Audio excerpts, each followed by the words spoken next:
ప్రపంచవ్యాప్తంగా మరణాలకు రెండో ప్రధాన కారణం క్యాన్సర్.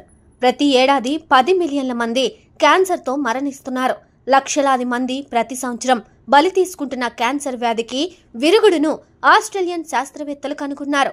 తేనెటీగ విషంలో ఉండే మెలటిన్ అనే పెప్టైడ్ పదార్థం బ్రెస్ట్ క్యాన్సర్ కణాలను జస్ట్ 1 గంటలోనే చంపేస్తున్నాయని గుర్తించారు. తేనెటీగల నుండి సేకరించిన విషం బ్రెస్ట్ క్యాన్సర్కు కారణమయ్యే గట్టి కణాలను నాశనం చేస్తుందని ప్రయోగశాల పరిశోధనలో తేలిందని ఆస్ట్రేలియా శాస్త్రవేత్తలు తెలిపారు. ఈ విషయాల్లో ఉండే మెలటిన్ అనే సమ్మేళనాన్ని చికిత్సకు లొంగని కఠినమైన క్యాన్సర్ రకాలు ట్రిపుల్ నెగటివ్ HER2 ఎన్రిచ్డ్ పై ప్రయోగించారు. ఈ ఆవిష్కరణ గొప్ప ఉత్సాహాన్ని కలిగిస్తోంది. కానీ ఈ అంశంలో మరికొంత పరిశోధన చేయవలసి ఉందని శాస్త్రవేత్తలు హెచ్చరిస్తున్నారు. ప్రపంచవ్యాప్తంగా చాలా మంది మహిళలు బ్రెస్ట్ క్యాన్సర్ బారిన పడుతున్నారు. ప్రయోగశాలల్లో చేసే అధ్యయనాల్లో అనేక రసాయన సమ్మేళనాలు క్యాన్సర్తో పోరాడగలవని ఫలితాలు రావచ్చు. కానీ వాటిల్లో మానవులకు చికిత్సగా అందించగలిగేవి కొన్ని మాత్రమే ఉంటాయని శాస్త్రవేత్తలు చెప్తున్నారు.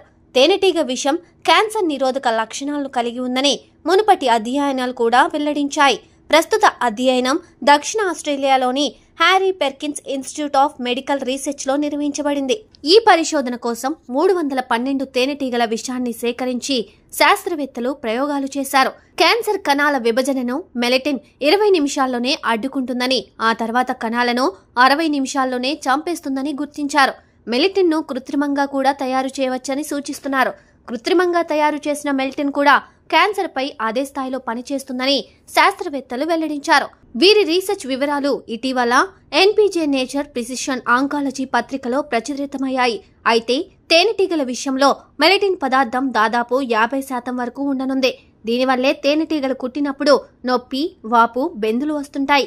అయితే అలర్జీ ఉన్నవారికి తీవ్రమైన సైడ్ ఎఫెక్ట్స్ వచ్చే అవకాశాలున్నాయి. అందుకే దీనిని సురక్షితంగా వాడడంపై పరిశోధనలు కొనసాగుతున్నాయని ఆస్ట్రేలియన్ శాస్త్రవేత్తలు చెబుతున్నారు.